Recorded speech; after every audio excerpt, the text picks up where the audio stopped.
প্রত্যাশা মতোই সঞ্জয় বোস সোমবার বিকালে মোহনবাগান ক্লাবে গিয়ে নমিনেশন জমা দিলেন সচিব পদে।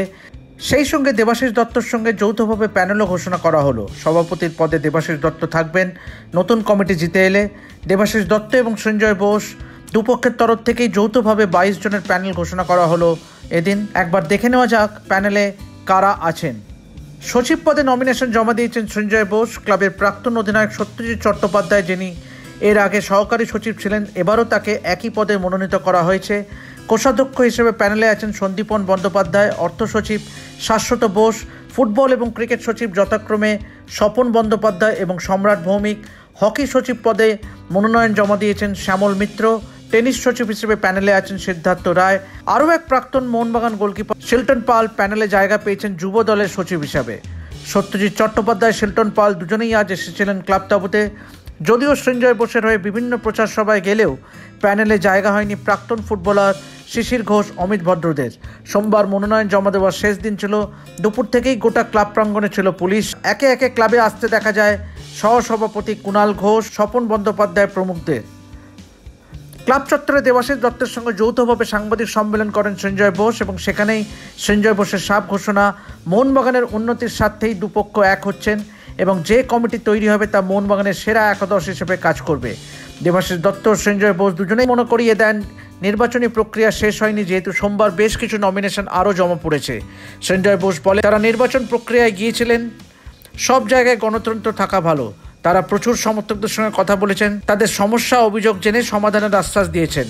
গণতন্ত্র না থাকলে সমর্থকদের সঙ্গে সেই যোগাযোগটাই থাকে না সঞ্জয়ের মতে। অন্যদিকে দেবাশিস দত্ত বলেন, তারা সেরা কর্মকর্তাদের নিয়ে সেরা দল তৈরি করবে, যা আগামী সময় সাফল্যের ধ্বজা ওড়াবে। তারা আন্তর্জাতিক সাফল্য এনে দেবে। তারা যেভাবে সমর্থকদের সমস্যা অভিযোগ জেনেছেন সেটা মাথায় রেখেই কাজ করবে। আমরা একটা ইলেকশন প্রক্রিয়ায় গেছিলাম এবং আমার মনে হয় সব জায়গায় গণতন্ত্র থাকা ভালো। আমার মনে হয় সব জায়গায় গণতন্ত্র থাকা ভালো। তাই জন্যই আমরা এবার গিয়ে প্রচুর মেম্বারের সাথে গিয়ে মিট করতে পেরেছি, তাদের প্রবলেম জানতে পেরেছি, তাদের কি দরকার আমরা সলিউশন আনবো বলে আশ্বাস দিয়েছি। আজকে যদি আপনার গণতন্ত্র না হয় তাহলে তো আপনার সেই মেম্বারদের সাথে যোগাযোগ, সেই যোগসূত্রটাই থাকে না। আজকে অনেকে হয়তো বলছে ইলেকশন হলো না, কিন্তু আমার কাছে মোস্টলি ইম্পর্টেন্ট, আমি লাস্ট দুটো মিটিংয়ে বলে এসেছি যে এই মেম্বারদের সাথে জনসংযোগটা তৈরি করা। এইটা যে তৈরি করেছি, আজকে প্রচুর মেম্বার আছে যে আজকে আমরা অনেক দিন পরে আজকে আমরা এইভাবে দুপক্ষই ইলেকশন মিটিং করেছি। আজকে আমরা যেভাবে সব জায়গা কভার করেছি, যেখানে আমরা সব জায়গায় মেম্বারদের মিট করেছি, তাদের প্রবলেম শুনেছি, আমরা বলেছি। সো এইটা খুব দরকার। আজকে আপনার যদি কোনো অপোজিশন না থাকতো তাহলে ইলেকশন না হলে সেটা বাঞ্ছনীয় নয় কোনো জায়গার পক্ষেই। তাই জন্য আমরা একটা জায়গায় এসে দেখলাম যে আমাদের এই যে একটা লড়াই চলছে সেটা একটা মাত্রা ছাড়িয়ে যাচ্ছে। কোথাও একটা সেটা লাগাম দেওয়া উচিত। এবং আপনারা যদি দেখেন আজকের এই দুটো কমিটি কিন্তু আগেও কাজ করেছে একসাথে, অনেকেই, অধিকাংশই এদের মধ্যে আমরা একসাথে কাজ করেছি।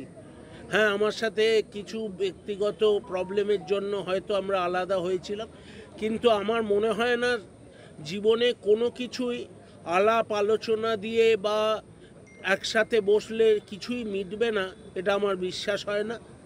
তো আমরা তাই জন্য এটা আমাদের কাছে একটা চ্যালেঞ্জ। আজকে এই যে কোনো দিন আগে কোথাও দুপক্ষ এইভাবে একটা পজিশন অবধি এসে কোথাও এক হয়নি। এটা আমাদের কাছেও একটা চ্যালেঞ্জ, যাতে আমরা সবাই মিলে মিশে মোহনবাগানের সেরা একাদশ হয়ে আমাদের সদস্য এবং সমর্থকদের যে আশা, যে চাহিদা, সেটা আমরা পূরণ করতে পারবো। কারণ এর পরে যদি আমরা বলতে যাই কোনো অজুহাত নিয়ে, তাদের কাছেও আমাদের মুখ থাকবে না বলার। তো আমি বিশ্বাস করি যে আমরা সবাই কোয়াইট অ্যাডাল্ট, আমরা সবাই নিজেদের ভালো বুঝতে পারি। আমরা সবাই, আমাদের লক্ষ্য হচ্ছে মোহনবাগান ক্লাবের ভালো।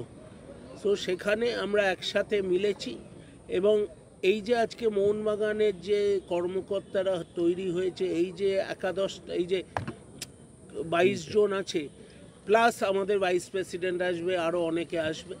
তাদের এই পুরো টিমটা আমার মনে হয় শ্রেষ্ঠ মোহনবাগান একাদশ হবে, মানে একটা টিম। আচ্ছা, এটা কি বিলম্বিত বোধোদয়? ইজ রেস্ট্রিক্টেড টু যে আমরা যে দুটো দল বিভিন্নভাবে দুটো আলাদা দল হয়ে আমরা প্রচার করছিলাম, সেইটা মিলিত হয়ে আমরা একটা প্যানেল অফ নমিনেশন দিয়েছি। দেখুন, তার মানে নয় যে ভোট হচ্ছে না, আমরা অলরেডি আমি শুনলাম অন্য নমিনেশন জমা পড়েছে। দেখুন, ভারতের গণতন্ত্রতেও যদি আপনি দেখেন, অনেক সময় ইলেকশনের আগে দুপক্ষ মিলে যায়, তখন থার্ড পক্ষ থাকে। মোহনবাগানে আজকে থার্ড পক্ষ নেই, কালকে কেউ নমিনেশন দিতেই পারে, সেটা ইলেকশন হতেই পারে।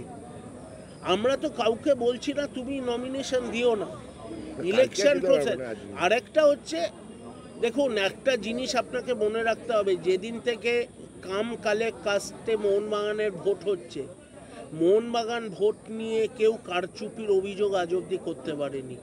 এটাই আমি মনে করি, এটাই মোহনবাগানের সভ্যতা, এটাই মোহনবাগানের ঐতিহ্য। ইলেকশন হবে, ওপেন থাকবে, দুপক্ষ ছিল, এবং আজকে আমরা যেভাবে, এটাই আমার মনে হয় এই গণতন্ত্রের সবথেকে বড় আমাদের পাওনা হচ্ছে মেম্বারদের রিয়াকশনটা জানতে পাওয়া। নির্বাচনের দিন ঘোষণা না করার আগেই সব এটা অলওয়েজ